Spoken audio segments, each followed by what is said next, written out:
30% global లెవెల్లో మన భారతదేశానికి కూడా సుమారుగా ఇక్కడి నుంచి అధిక శాతంలో అవుతుంది. అబౌవ్ 50% మనం ఖతార్ దోహా నుంచే గ్యాస్ తీసుకుంటూ ఉన్నాము. సో ఇప్పుడు ఆ liquid nitrogen gas LNG gas మొత్తం కూడా ఆ రస్లాఫాన్ అనేటువంటి ఆ ప్రాంతం డ్రోన్ దాడిలో పూర్తిగా ధ్వంసమైంది. కాబట్టి గ్యాస్ కష్టాలు తప్పవు, గ్యాస్ కట్టకట్టాలు తప్పవు, మరింతగా తీవ్రమయ్యే అవకాశం ఉంది. పక్కా ప్లాన్డ్ గా ఇరాన్ దాడి చేసింది. అయితే ఇరాన్ దాడుల్లో ఖతార్కి లక్షల కోట్ల రూపాయల నష్టం వాటిల్లింది. క్షిపణులతో ఆయిల్ ఉత్పత్తి ఆగిపోయింది, గ్యాస్ ఉత్పత్తి ఆగిపోయింది. దీంతో పాటుగా అటు పెద్ద మొత్తంలో రస్లాఫాన్ బ్లాస్ట్ కారణంగా ప్రొడక్షన్ ఆగిపోయింది. ఇతర దేశాలు, ప్రపంచ దేశాలు కూడా ఇబ్బంది పడాల్సిన పరిస్థితి వచ్చింది. ఇది ఇండియాకి ఒక భారీ దెబ్బ. రస్లాఫాన్ నుంచి సుమారుగా 27% ఎగ్జాక్ట్గా న్యూమరికల్ టర్మ్ స్టాటిస్టికల్ గా చెప్పాలంటే రీసెంట్ డేస్ లో వచ్చిన స్టాటిస్టికల్ డేటా ప్రకారంగా ఇప్పటి వరకు 27% అంటే అటు ఇటుగా 30% గ్యాస్ మనం రస్లాఫాన్ నుంచే తీసుకుంటూ ఉన్నాం. రస్లాఫాన్ నుంచి 30%గా గ్యాస్ సరఫరా చేసుకుంటున్నాం మనం. దోహా ప్రాంతం నుంచి భారత్కు వచ్చేటువంటి శాతంలో 30% రస్లాఫాన్ నుంచే వస్తూ ఉంటుంది. అయితే ఇప్పుడు ఆ రస్లాఫాన్ నుంచి గ్యాస్ పూర్తిగా రావడం ఆగిపోతుంటుంది. ఎందుకంటే అది పేలిపోయింది, బ్లాస్ట్ అయిపోయింది, పూర్తిగా ధ్వంసం అయిపోయింది. సో భారతదేశంలో ఇప్పటికే గ్యాస్ కట్టకట్టలు ఎదుర్కొంటున్నాం మనం. కట్టెల పొయ్యి పాత పద్ధతులు మళ్ళీ ఎంచుకుంటూ ఉన్నాం. కట్టెల పొయ్యితోనే వంటకాలు మొదలైపోయాయి. హోటల్స్లో కూడా కట్టె పొయ్యిలతోనే వంటలు మొదలైపోయాయి. హాస్టల్లో పిల్లలు ఇబ్బంది పడుతున్నారు. హోటల్స్ అన్ని మూతపడిపోతున్నాయి. చాలా పెద్ద మొత్తంలో ఫైనాన్షియల్ లాస్ వచ్చింది. హోటల్ బిజినెస్ దెబ్బతినిపోయింది. అంతా కూడా ఒక విధ్వంసకర పరిస్థితి నెలకొంది. అంతేందుకు రోజు మీరంతా కూడా టిఫిన్ చేసే ఉంటారు కదా. టిఫిన్కి ఇన్ని రోజుల పాటుగా మీరు బేసిక్గా బయట ఫుడ్ తింటే కనుక 30 రూపాయలు చెల్లించిన మీరు టిఫిన్కి ఇప్పుడు 40 రూపాయలు చెల్లిస్తున్నారు. అయితే కూడా దొరకడం లేదు. జనరల్గా మీరు ఎవరైనా కనుక బిర్యానీయో ఫాస్ట్ ఫుడో తినే అలవాటు ఉంటే మీరు రోజులాగా ఒక 80-90 రూపీస్ పెట్టే మీరు గ్యాస్ అంటూ అదనంగా జిఎస్టీ సిజిఎస్టీ లాగా గ్యాస్ పేరుతో అదనంగా 15 రూపాయలు చెల్లిస్తున్నారు. రేపటి రోజున ఆ డబ్బులు చెల్లించినా కూడా మీకు గ్యాస్ దొరకదేమో. అటువంటి ఒక విపత్కర పరిస్థితి ఎదుర్కోబోతోంది. అఫ్కోర్స్ ఇండియా దగ్గర మరి పూర్తిగా రిజర్వ్స్ లేకుండా ఉన్నాయా? రిజర్వ్స్ ఏమి లేవా అని అంటే రిజర్వ్స్ ఉన్నప్పటికీ ఎంత మాత్రంగా ఉంటాయి. 1 నెల, 2 నెలలు, పోనీ 3 నెలలు. కానీ ఈ గ్యాస్ రిఫైనరీని కుప్పకూల్చిన దగ్గర మళ్ళీ దాన్ని రికన్స్ట్రక్ట్ చేయాలంటే ఎంత పెద్ద పనో తెలుసా? చాలా పెద్ద మొత్తంలో ఆ దేశం ఖర్చు చేయాల్సి ఉంటుంది.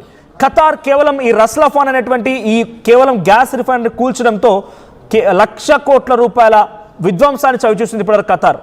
ఆయిల్ రిఫైనరీలు కుప్పకూలిపోయాయి, గ్యాస్ రిఫైనరీలు కుప్పకూలిపోతున్నాయి, ఆయిల్ ట్యాంకర్ను పేల్చేస్తున్నారు, బల్క్ క్యారియర్ షిప్స్ని పేల్చేస్తున్నారు. ఖతార్ మొత్తం విధ్వంసాన్ని చవిచూస్తోంది ఇరాన్ దాడుల్లో. అయితే మన దేశంలో మొత్తంగా 33 కోట్ల గ్యాస్ కనెక్షన్లు ఉంటే 87% అవి డొమెస్టిక్ కనెక్షన్లే. మిగతావన్నీ కూడా హోటళ్ళు, రెస్టారెంట్లు, తర్వాత కన్జ్యూమర్ సెంటర్లకి సప్లై చేసేవి. భారత్ వంట గ్యాస్ రోజువారీ వినియోగం ఎంత తెలుసా? 924,000 బ్యారెళ్ళు. 924,000 బ్యారెళ్ళు ఒక రోజున సగటున భారత్ వినియోగిస్తోంది వంట గ్యాస్ కోసం. సో దాంట్లో రోజువారీ వంట గ్యాస్ కోసం మనం చేసే ఖర్చు 32.8 కోట్ల రూపాయలు ఒక రోజుకి. సో ఒకరోజు ఒక్క సిలిండర్ తగ్గినా కూడా గ్యాస్ బడ్జెట్ మొత్తం షేక్ అయిపోతుంది. సో గ్యాస్ ద్వారా ఇండియాకి వచ్చేటువంటి బడ్జెట్ అంటే ఇన్కమ్, హోటల్స్ నడుస్తున్నా లేకపోతే ఇంకేది నడుస్తున్నా దాని ఆధారితంగా వచ్చేటువంటి దాంట్లో 32.8 కోట్ల రూపాయలు వంట గ్యాస్ పైన బడ్జెట్గా ఉంది. సో ఇటు ఇరాన్, అమెరికా, ఇజ్రాయెల్ వారితో గ్యాస్ ప్రాబ్లమ్స్ తలెత్తాయి. 60-65% వంట గ్యాస్ దిగుమతి తగ్గిపోయింది. ఖతార్ నుంచి రావాల్సిన 27% వంట గ్యాస్ తగ్గిపోయింది. సౌదీ నుంచి రావాల్సిన 19% తగ్గిపోయింది. ఇతర దేశాల నుంచి రావాల్సిన 18%, యూఏఈ నుంచి 28% ఇలా తగ్గిపోవడంతో అటు గ్యాస్, ఆయిల్ కొరత ఏర్పడి భారతదేశంలో చాలా బీభత్సమైనటువంటి, ఎందుకంటే అత్యధిక జనాభా కలిగినటువంటి దేశం భారతదేశం. ఆఫ్టర్ చైనా అత్యధిక జనాభా కలిగినటువంటి దేశం భారతదేశం. 140 కోట్ల పైచిలకు జనాభా ఉన్నారు. కాబట్టి ఇప్పుడు వారంతా కూడా ఇబ్బంది పడక తప్పదు. ఏడాదికి 21 మిలియన్ టన్నుల గ్యాస్ని మనం దిగుమతి చేసుకుంటున్నాం. ఇప్పుడు వాటన్నిటికీ ఇబ్బంది పడక తప్పదని చెప్పాలి. సో ఖతార్లోని రస్లాఫాన్ పోర్ట్ నుంచి, రస్లాఫాన్ ప్రాంతం నుంచి ఇండియాకు గ్యాస్ సప్లై అవుతూ ఉంటుంది. సో ఈ గ్యాస్ సప్లైలో మనం 30% గ్యాస్ తీసుకుంటూ ఉన్నాం. హార్మూజ్ నుంచి గుజరాత్లోని దహేజ్, హజీరా పోర్టులో గ్యాస్ డంపింగ్ యార్డ్ కూడా ఉంది. గుజరాత్లో అటు ఖతార్లో మొదలైపోయి గుజరాత్లో డంపింగ్ చేస్తారు. రస్లాఫాన్ నుంచి దహేజ్ అనే పోర్టుకు వస్తుంది. 1477 నాటికల్ మైల్స్ దూరంలో ఉంది. అక్కడికి సప్లై అయిన తర్వాత అక్కడి నుంచి మళ్ళీ మన దేశం మొత్తం కూడా మహారాష్ట్రలోని దాబోల్ పోర్టు కొన్ని గ్యాస్ ట్యాంకర్లు వస్తూ ఉంటాయి. దేశవ్యాప్తంగా సప్లై జరుగుతూ ఉంటుంది. అయితే దహేజ్ పోర్టు నుంచి దేశంలోని ఆయా ప్రాంతాల్లోని గ్యాస్ స్టాక్ పాయింట్ సరఫరాకు సంబంధించి హెచ్పిసిఎల్, ఐఓసిఎల్, భారత్ గ్యాస్ ఇవన్నీ డంపింగ్ పాయింట్లు గుజరాత్ దహేజా పోర్ట్ అండ్ మహారాష్ట్ర దాబోల్కి వచ్చిన తర్వాత అక్కడి నుంచి సప్లై చేసుకుంటాయి. అక్కడి నుంచి సిలిండర్లను నింపి డీలర్లకు పంపిస్తూ ఉంటాయి. సో డీలర్లు వాటిని మన వంటగదికి మన ఇంటికి చేరుస్తూ ఉంటారు. కమర్షియల్ వాటికైతే రెస్టారెంట్లకు చేరుస్తూ ఉంటారు. దహేజ్ నుంచి GAIL gas agency of India లిమిటెడ్కి 2040 కిలోమీటర్ల దూరం ఎల్పిజి పైప్ లైన్ నెట్వర్క్ కూడా ఉంది. ఇందులో 1427 కిలోమీటర్ల జామ్నగర్లోని పైప్ లైన్ కూడా ఉంది. Petroleum planning and analysis cell రాష్ట్రాల వారీగా ఏర్పాటు చేసుకొని ఆ గ్యాస్ని పెట్రోలియంని సప్లై చేస్తూ ఉంటారు. సో యాక్టివ్ అండ్ దేశీయ ఎల్పిజి కనెక్షన్ల పర్యవేక్షణ కూడా జరుగుతూ ఉంటుంది దీనిపైన. సో ఇప్పుడు యుద్ధం కారణంగా 90% దిగుమతులు ఆగిపోయాయి. ప్రత్యామ్నాయ ఏర్పాట్ల కోసం భారత్ స్పెషల్ ఫోకస్ పెట్టింది ఆల్రెడీ. సో భారత్ దగ్గర కేవలం 20 రోజులకు సరిపడే గ్యాస్ నిల్వలు మాత్రమే ఉన్నాయంట. అటుగా ఒక నెల రోజులకు సరిపడా. సో ఇప్పుడు బుక్ చేస్తే 25 రోజులకు కానీ గ్యాస్ సప్లై అవ్వడం లేదు.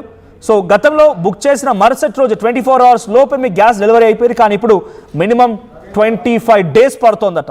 సో వంట గ్యాస్ కొరత కారణంగా పెద్ద మొత్తంలో ఇప్పుడు ఇబ్బంది పడే అవకాశం ఉంది. కాబట్టి అటు కమర్షియల్ అయినా రెసిడెన్షియల్ అయినా ఇంటి వాడకం కోసం ఉపయోగించే గ్యాస్ అయినా కూడా దయచేసి కొంత పొదుపుగా వాడుకోండి.